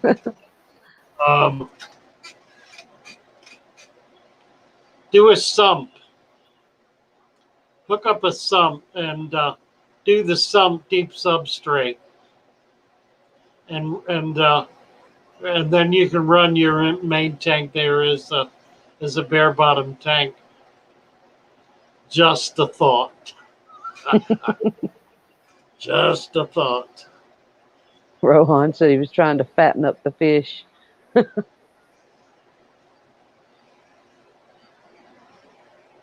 I see. Tisha got us. Yeah. Tisha and Albert, they always talk. Tisha, Ogati, how are you? And she said, I'm good. How are you? I'm okay. That's so cool. Okay with Thank you, Aquarium Cop. With the corona. And everybody as well. Nice. Was trying to fatten them up. Well, I guess you did that all right, didn't you? Right. Fatten them right up for the kill, right? Funny. Aquarium Top posting Chubb's link. Very nice. Oh, have we got your PayPal link for the mugs? We talked about that. Yeah, post that again. String. Okay. Where's Thomas this morning? Has he come in yet? No, he said he was going to be late. He had some family stuff today, so he'll be in the baby? later. We'll get him going on some videos when he gets in. Yeah. Let's see. What was our idea this morning? The vinegar eel, the hatching, decapsulating brine shrimp. Actually, we didn't do anything with that though. Right. We really didn't. I'll have to.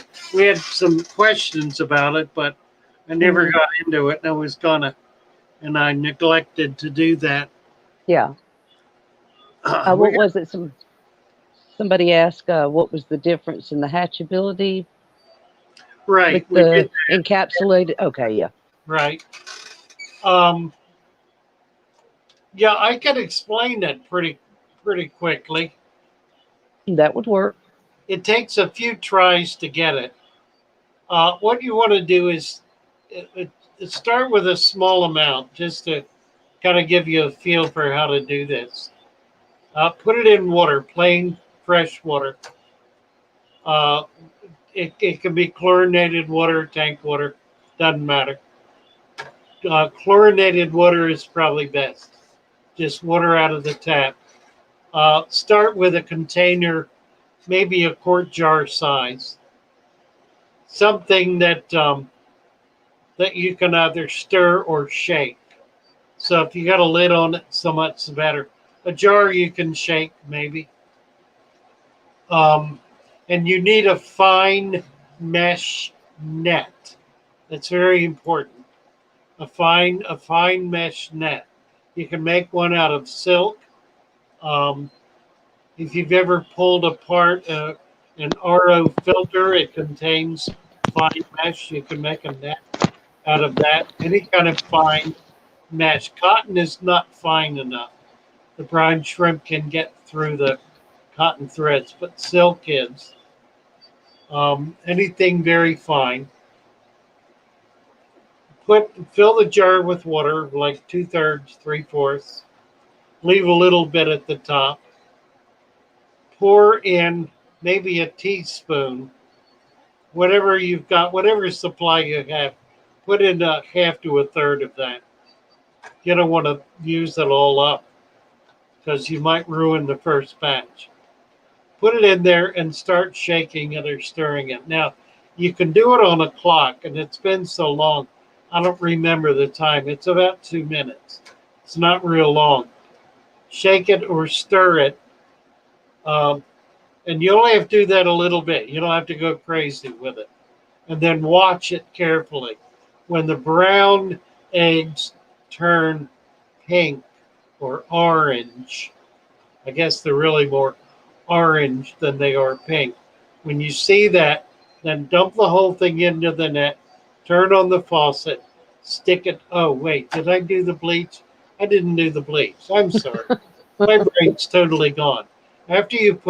Before you put the eggs in, put a third of a cup of bleach in the water.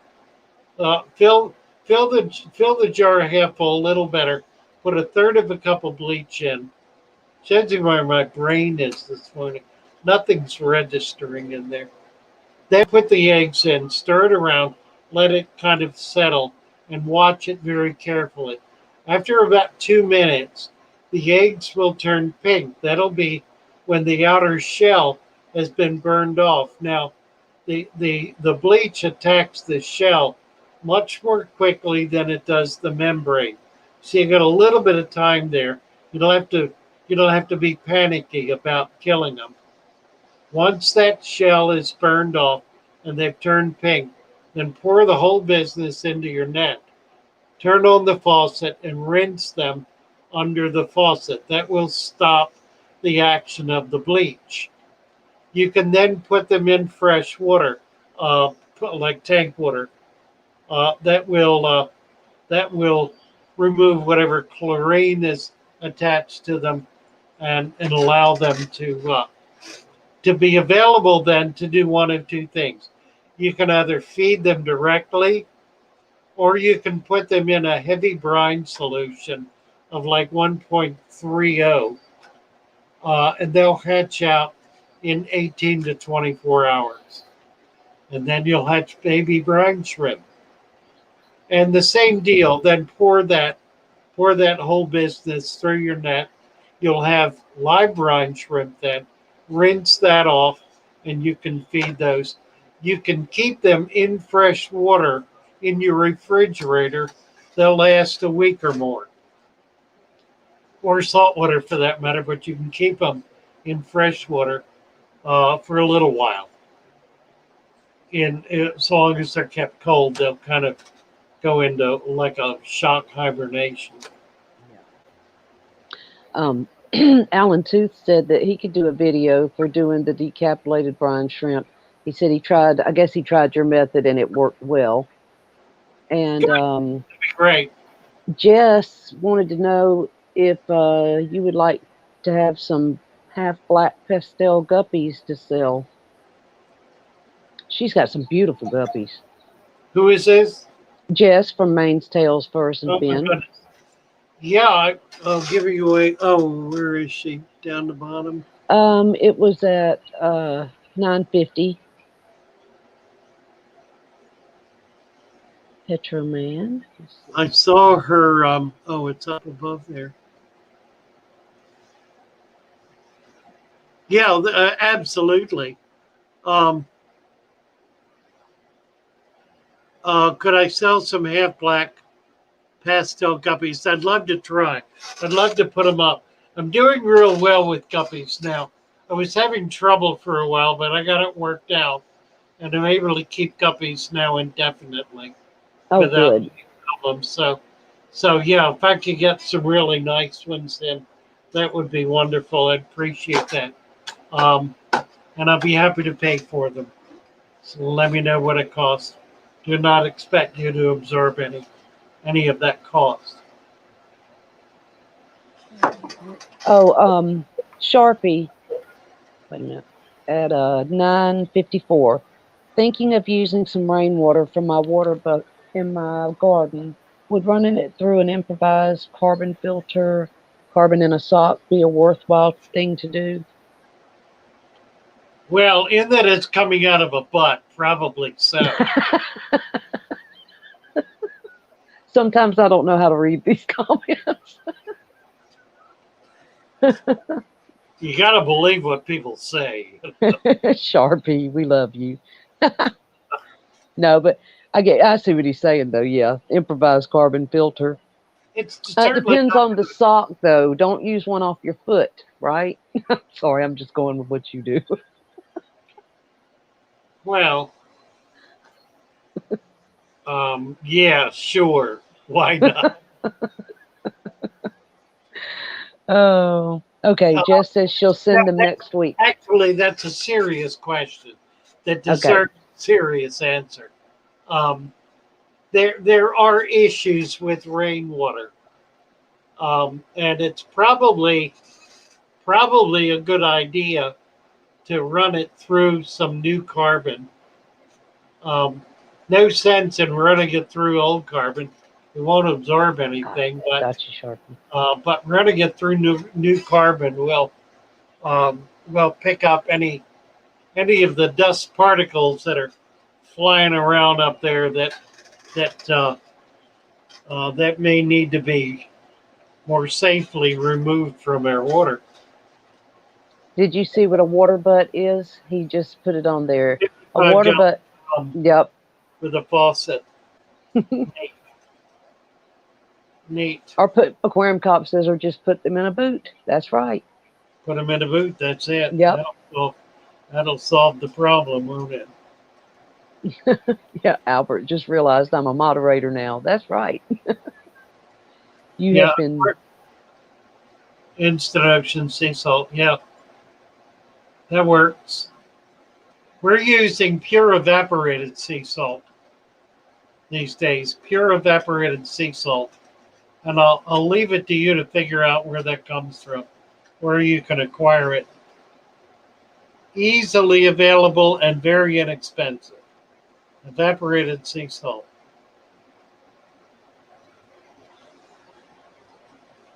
All right, we've made it to 9:59.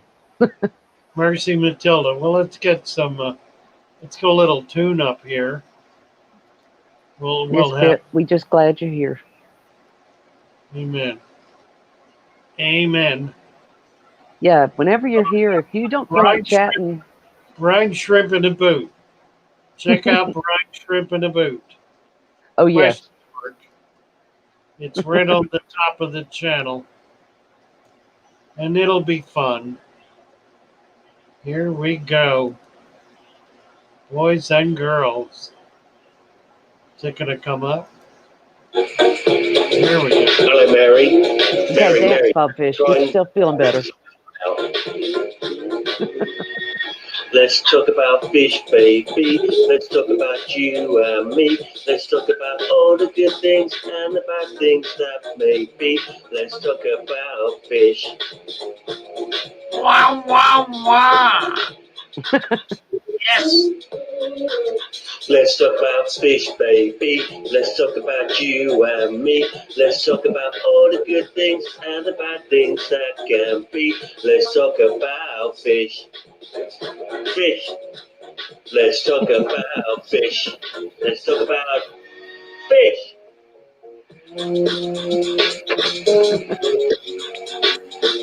Instrumental break.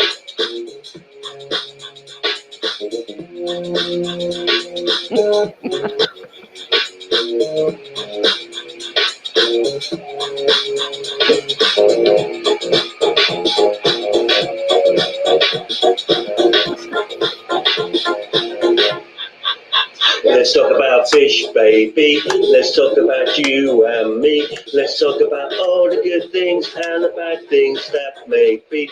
Let's talk about fish. Let's talk about fish. Fish. Fish. Let's talk about you and me.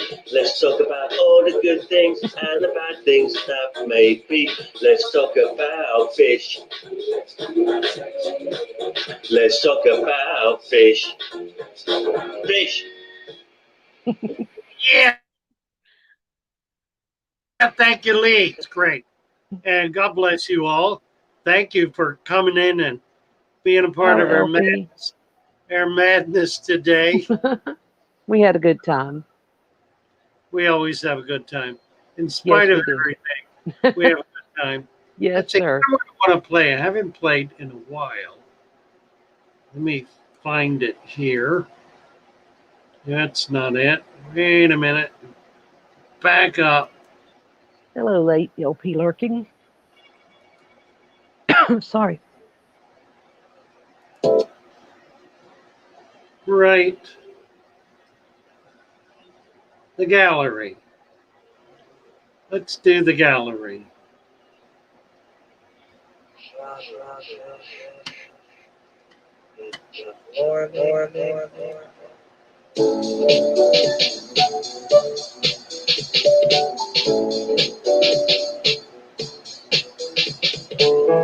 So goodbye, y'all. Lovely day. Be sure to catch up with Manes, Tails, Fur, and Fins tonight. That'll be great fun. And we'll see you there and be back in the morning. See you in Love the you all. morning. Bye-bye, everybody. Have a great day. Yeah, you want to hang on a bit? I sure will.